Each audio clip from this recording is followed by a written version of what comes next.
Udah ada dia. Udah rekaman? Ada. Ini abang, ini kan nanti ya.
Bapak, ibu-ibu, ikhwan dan akhwat, jamaah masjid dan muslimin yang dirahmati oleh Allah Subhanahu wa taala. Pertama kali marilah kita aturkan puji dan syukur kehadirat Allah Subhanahu wa taala atas limpahan rahmat dan nikmat-Nya yang tidak terputusnya kepada kita. Kemudian salawat dan salam kita sampaikan pula kepada Nabi Muhammad sallallahu alaihi wasallam yang telah menyampaikan risalah dari Allah demi terwujudnya pemahaman kita kepada Allah dengan benar dan dengan sebaik-baiknya. Baiklah jemaah yang berbahagia, kita kembali mengaturkan puji dan syukur kehadirat Allah, yang mana pada malam hari ini kita kedatangan tamu Dr.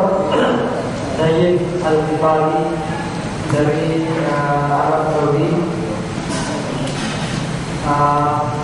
Beliau khusus senang dan mengadakan daurah khusus untuk ulama atau untuk mahasiswa senang hingga para fadilah. Dan alhamdulillah kita diberikan kesempatan oleh Allah bisa mendengar beberapa tausiah dari beliau. Beliau akan menyampaikan beberapa hal atau syariat-syariat yang diajarkan oleh Rasulullah SAW yang berkenaan dengan ruqyah syariah, seperti ruqyah. Karena itu kita mintakan kepada beliau untuk menyampaikan tausiah tersebut. Namun sebelumnya saya ingatkan bahwa di sisi kanan saya ada sejumlah kitab buku yang dipersiapkan untuk hadiah bagi kita semua. Di pasar itu saya sudah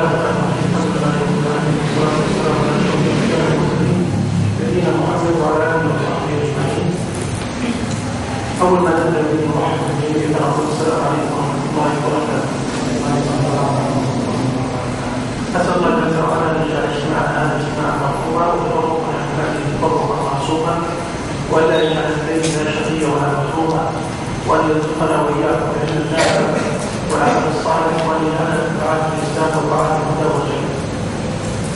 Salam dari beliau menyampaikan puji kepada Allah, kemudian salam dan salam kepada Rasulullah, kemudian saya mengucapkan selamat datang atau selamat berjumpa kepada kita semua. Setelah itu kita berdoa kepada Allah Subhanahu wa taala agar menjadikan pertemuan kita ini, majelis yang dirahmati oleh Allah. Kemudian ketika kita berpisah juga karena Allah, hati kita bersih dari persangkaan yang tidak baik. Kemudian kita berdoa juga kepada Allah Subhanahu wa taala agar melimpahkan kepada kita ilmu yang bermanfaat, kemudian amal yang diterima oleh Allah Subhanahu wa taala. الموضوع كان سنتكلم ان شاء الله عن الرؤيه الشرعيه وسنتكلم في الموضوع اصلا والوقت لا يتسع واذا سنذكر جمله من النقاط الاساسيه في هذا الموضوع.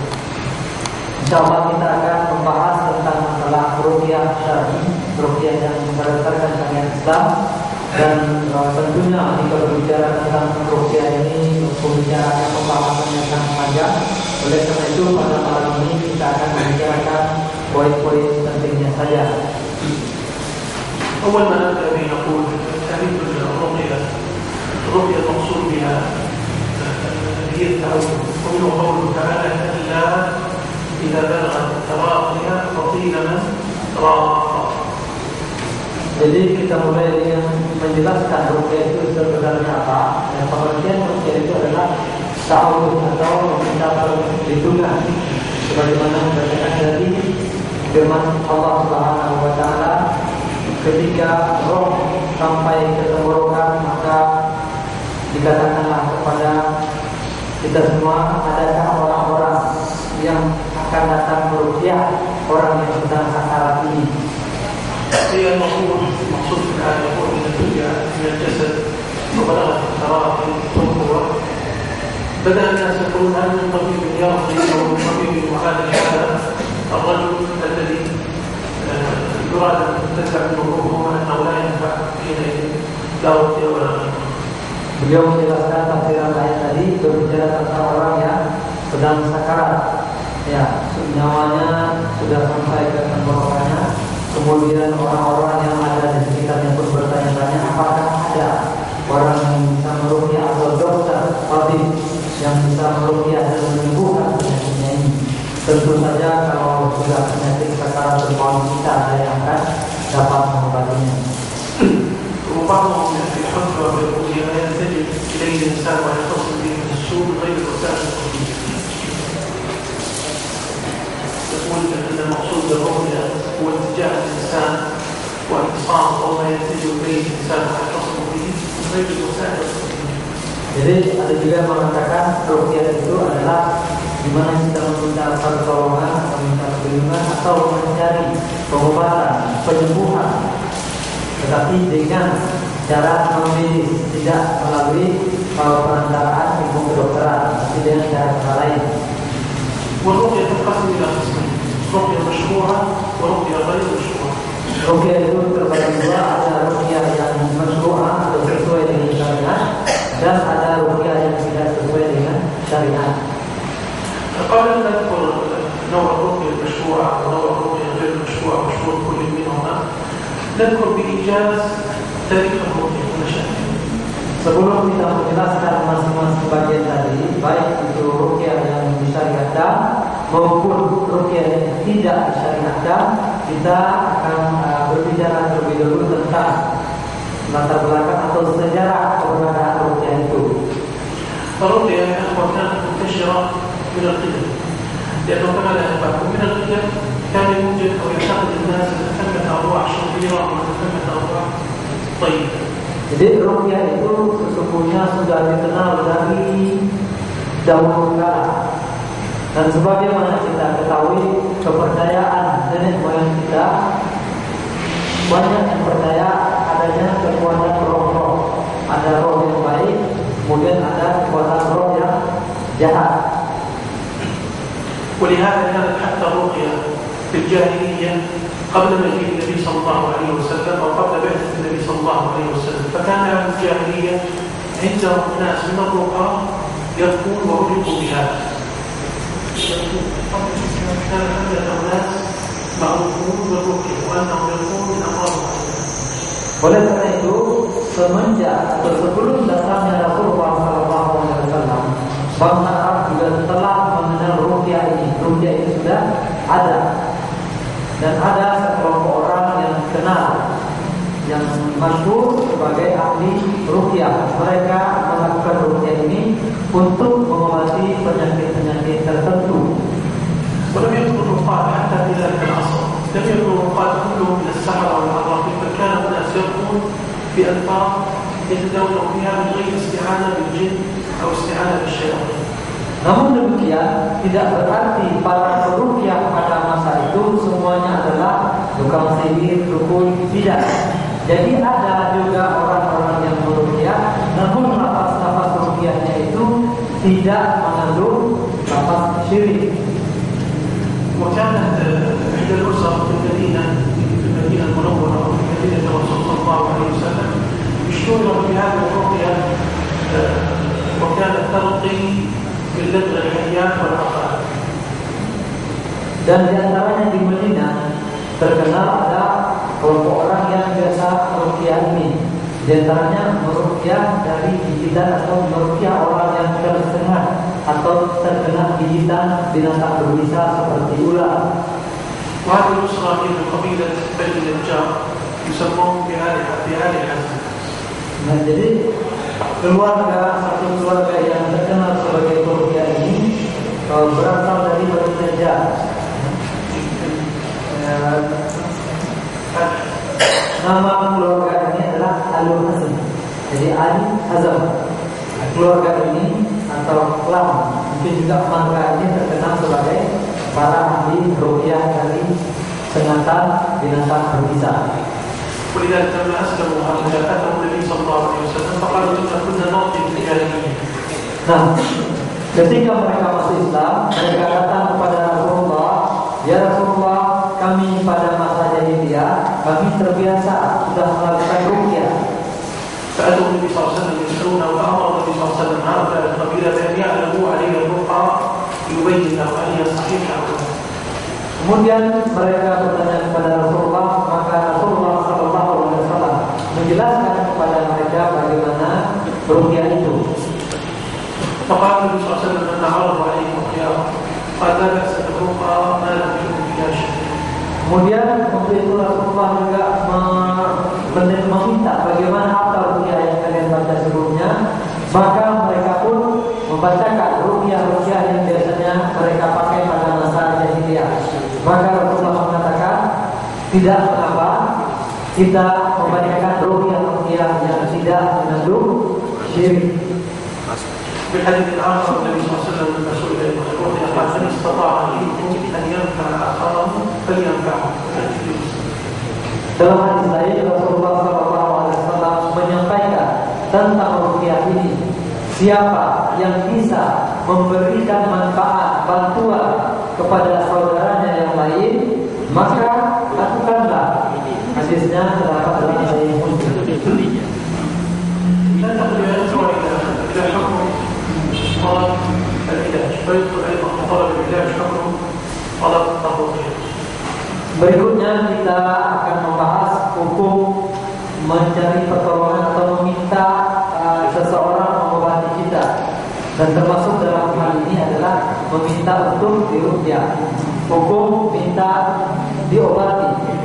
Dan salah satu bentuk pengobatan itu adalah ruqyah. Apa hukumnya menurut kalian? جمهور أهل العلم يرون إباحة تداول المرض من الأمراض التي تصيب سواء كانت أمراض روحية أو أمراض بدنية. Jumhur berpendapat bahwa meminta diobati, minta mencari kesembuhan atau minta diobati itu hukumnya mubah. Baik penyakitnya itu adalah penyakit jasmani maupun penyakit rohani atau penyakit jiwa. Hukum dasarnya adalah mubah. والدليل على هذا أن النبي صلى الله عليه وسلم دل الصحابة على جملة من الأدوية التي يتداوى بها. النبي صلى الله عليه وسلم أرشد الصحابة إلى جملة من الأدوية التي يتداوى بها من الأمراض. Dalilnya adalah Rasulullah SAW memberikan pedoman petunjuk atau memberitahu para sahabat sejumlah obat-obatan yang bisa dipakai untuk menyembuhkan penyakit kita. هذه الأدوية التي دل عليها وأرشد النبي صلى الله عليه وسلم إلى الحبة السوداء فقال الحبة السوداء شفاء من كل داء إلا السام. Kemudian Rasulullah SAW mengatakan, salah satunya adalah mengatakan bahwa habbatus sauda ini adalah obat untuk semua penyakit kecuali penyakit mati. Hanya mati tak bisa diobati dengan habbatus sauda kata Rasulullah SAW. وجاء الحديث الآخر عن النبي صلى الله عليه وسلم قال إن أمثل ما تداوون من الحجامة والقسط البحري لو تداوي. Jadi kata Rasulullah SAW juga dalam hadis yang lain, beliau menyatakan bahwa untuk pengobatan yang lain adalah al-hijamah atau berbekas. Kemudian beliau juga menyebutkan satu metode pengobatan yang lain yang berasal dari India. فقال الذي رحمه الله له إلى إنكار التداوي وهذا تخالف وجود جماعة الصوفية. Kemudian ada juga kalangan ulama yang berpendapat bahwa meminta diobati ini, berobat itu hukumnya tidak boleh. Yang mengingkari, tidak melarang kita untuk berobat. Ada juga sebagian imam atau ulama yang berpendapat demikian. Dan ini biasanya terdapat pada kalangan sufi. وهذا بناء على مذهبه إذا القضاء والقدر ولذلك يقولون أن دفع هذا المرض واعتراض على قضاء الله وقدره والاعتراض على قضاء الله وقدره يقول لا يجوز قول الأصولي. Ini pendapat ini dibangun atas dasar kaidah yang mereka pahami bahwa ini semuanya adalah ketentuan qadar dari Allah Subhanahu wa taala. Berobat berarti menetapkan atau menentang, menolak qadar yang telah diberikan oleh Allah kepada kita. Dan tidak berobat, kita tenang-tenang saja berarti kita menerima dengan ikhlas qadar atau ketentuan atau takdir yang diberikan oleh Allah kepada kita. Jadi inilah yang mereka pakai sebagai landasan untuk membangun pendapat tadi. ويرد على هؤلاء بأن التداوي هو رد بقدر الله جل وعلا. Nah, jawaban kita bisa menjawab pernyataan tadi bahwa berobat itu tidak melawan takdir, tetapi kita menolak takdir dengan takdir Allah yang lain. Jadi menolak takdir dengan takdir Allah yang lain. Semuanya adalah ketentuan dari Allah. فكما أن المرض بقدر الله فإن نفع هذه الأدوية ورفع المرض أيضا بقدر الله وهي بقدر الله جل وعلا. Hal ini bisa dipahami bahwa kita sakit, penyakit itu datang dengan takdir ketetapan dari Allah Subhanahu wa taala. Namun sebaliknya, obat-obatan tadi, kemudian kesembuhan yang kita dapatkan itu juga dengan ketentuan Allah, tidak karena yang lain. ولهذا جاء في حديث النبي صلى الله عليه وسلم قال. Oleh karena itu dalam satu hadis dari Rasulullah SAW disebutkan, قال لما سئل فقيل له يا رسول الله أريك رقى نستسقي بها ودواء نتداوى بها وتقاة نستقيها هل ترد من قدر الله شيئا؟ قيل له يا رسول الله أريك رقى نقضي بها ودواء نتداوى بها وتقاة نستقي بها هل ترد من قدر الله شيئا؟ Jadi ada yang bertanya kepada Rasulullah SAW, ya Rasulullah, bagaimana menurut pendapat Anda? Kita berobat, kita beruqyah, apakah ini kita menolak takdir? فقال النبي صلى الله عليه وسلم هي من قدر الله. Rasulullah mengatakan, menjawab, bahkan itu juga merupakan bagian dari takdir Allah. Kesembuhan yang kita dapatkan melalui berobat dan ruqyah itu juga merupakan takdir dari Allah. لكن هنا مسألة أخرى أيضا ننتقل إليها أو قبل أن نشير إلى بعض العلم استحب لمن قوي إيمانه وقوي اعتماده على الله جل وعلا أن يترك التداوي استحباب الفقر وإلا فقر بدون التداوي. Namun Namun perlu juga kita tegaskan bahwa ada juga ulama yang berpendapat, ya, bukan berpendapat, ulama menegaskan bahwa jika kita memang memiliki iman yang kuat, artinya kita tidak mengkhawatirkan akan menimbulkan fitnah bagi diri kita sendiri, memang sebaiknya kita sabar menerima cobaan dari Allah Subhanahu wa taala. Jadi itu hukumnya hanya disunatkan, bukan berarti dilarang untuk berobat. Jika kita merasa kita akan sabar menanggung itu, maka itu lebih baik, karena ini lebih dekat kepada mendekatkan semakin mendekatkan kita kepada kesabaran dan keimanan kepada Allah Subhanahu wa taala. ننتقل إلى مسألة أخرى وهي الفرق بين الرقية وبين التميمة والتولة والبشرى والوداع. يعني بين الرقية وبين ما يشابه من الأشياء الأخرى. Berikutnya kita akan membahas tentang perbedaan antara ruqyah, kemudian jima, kemudian rajaan-rajaan dan semacam itu. Jadi banyak metode-metode yang dipakai hampir mirip dengan ruqyah, tapi akan kita bedakan apa itu ruqyah, apa itu jima, apa itu penangkal siap, dan segala macamnya akan kita jelaskan berikut ini. أولا التمييز، نبدأ بالتمييز. Yang pertama tentang tamimah. المقصود بالتميمة هي خرزات نوع من الخرز مثل المسبحة كانت تعلق على بدن الإنسان ويقصدون بهذا العلامة. Nah, yang pertama tamimah itu bentuknya seperti tasbih yang dipakai oleh sebagian kita untuk bertasbih itu. Ini butir-butiran yang dikasih tali itu kemudian dililitkan di badan dengan tujuan untuk menangkal penyakit atau mencegah penginfeksian. Itu dengan tamimah yang kita biasa juga menyebut dengan jimat. سواء كانت من خرزات أو كانت مثل ما يفعل بعضهم يكون من خيط أو يكون من شيء آخر، لكنه يعلق هذا الخيط سواء يضع على يده هنا أو يضعه هنا أو يضعه في رقبته، ويقصد بهذا الخيط الذي علقه إما من خرزات أو من غيرها، يقصد بهذا الأذى ودفع الحي ودفع كل ما يصيبه من مكروه. وهذا كان في الجاهلية، من اعتقادات الجاهلية. Jadi sama saja tidak ada bedanya apakah bahan pembuat jimat tadi karat atau mungkin butiran-butiran kecil itu atau mungkin tali atau semacamnya, yang penting dililitkan, bisa di sini, bisa di lengan, atau mungkin dikalungkan di leher, atau mungkin kita juga memakai di tiga, ada yang memakai seperti itu semuanya sama, disebutkan dalam perobatan tamimah. Jika itu dimaksudkan untuk menolak Allah, biar tidak digigit ular, biar tidak tertimpa penyakit, atau biar tidak kena sihir.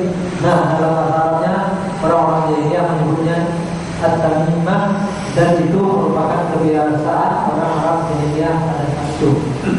وقد جاء النبي صلى الله عليه وسلم قطع تميمة من عنق الفضل ابن عباس رضي الله عنه. Dan telah diriwayatkan dalam satu hadis bahwa Rasulullah pernah memutuskan tamimah yang pernah digantungkan di leher seorang sahabat Abdullah bin Abbas. وجاء الحديث أيضا عن النبي صلى الله عليه وسلم قال من تعلق تميمة فلا أتم الله. Dan disebutkan dalam hadis lain bahwa barang siapa yang memakai tamimah tadi, maka Allah tidak akan menyempurnakan urutannya. لكن هل يدخل في التميمة كل ما كان محيط بعضو من أعضاء اليد من أعضاء البدن؟ Pertanyaannya sekarang adalah apakah setiap sesuatu yang kita lihat terpasang di tangan seseorang atau di bagian tubuhnya ini langsung bisa kita katakan sebagai tamimah atau jimat tadi? بعض الناس مثلا يعلق خيطا أو يعلق في الصندوق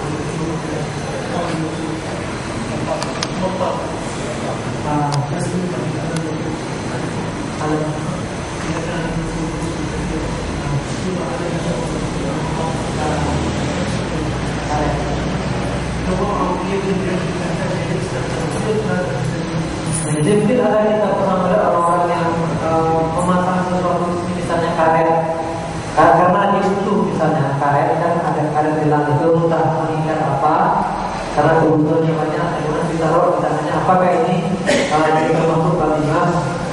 أو بعض الناس أيضا يضع خيط لأجل أن يتأثر شيئا معين. بعض الناس بكثرة النسيان يضع Dan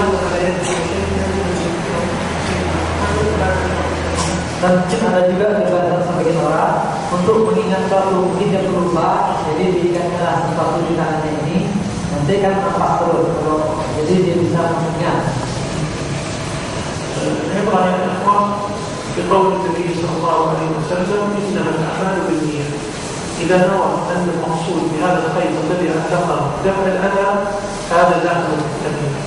أما إذا نوى به شيئا آخر بل أراد مباحا مثل التذكير أو لحاجته لهذا الخير فهذا للأمور المباحة.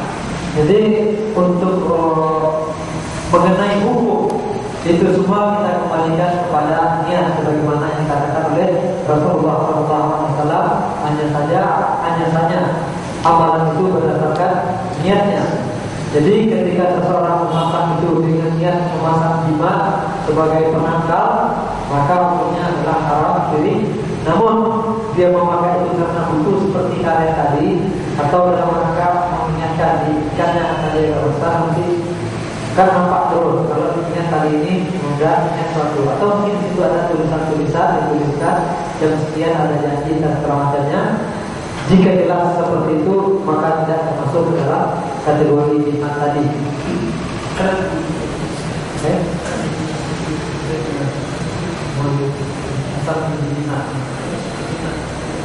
الغريب يا إخوة أن هذا الخير الآن ممكن لأي شخص أن يقطعه، ليس كذلك؟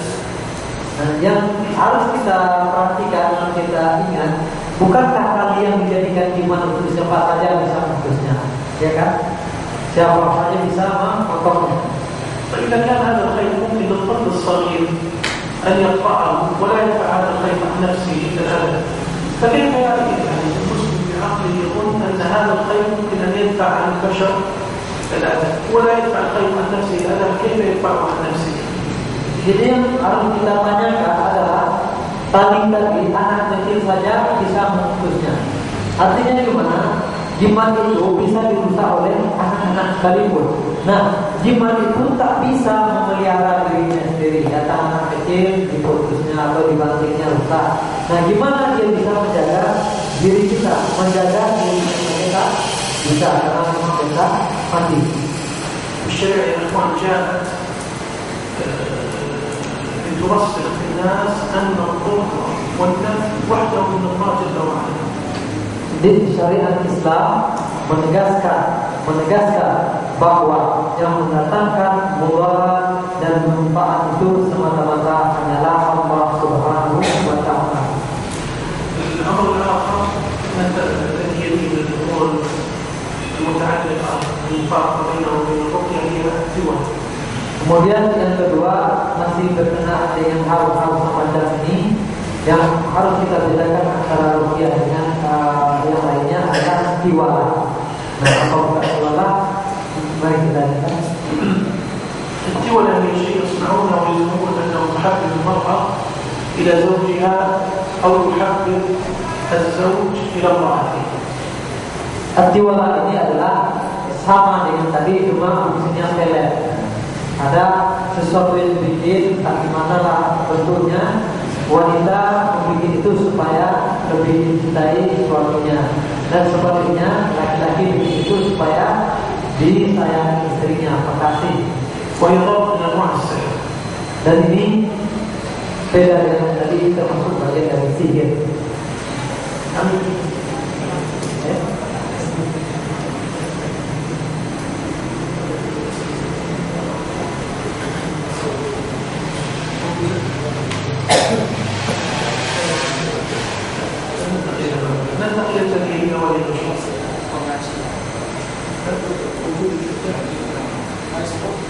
Pengasihan.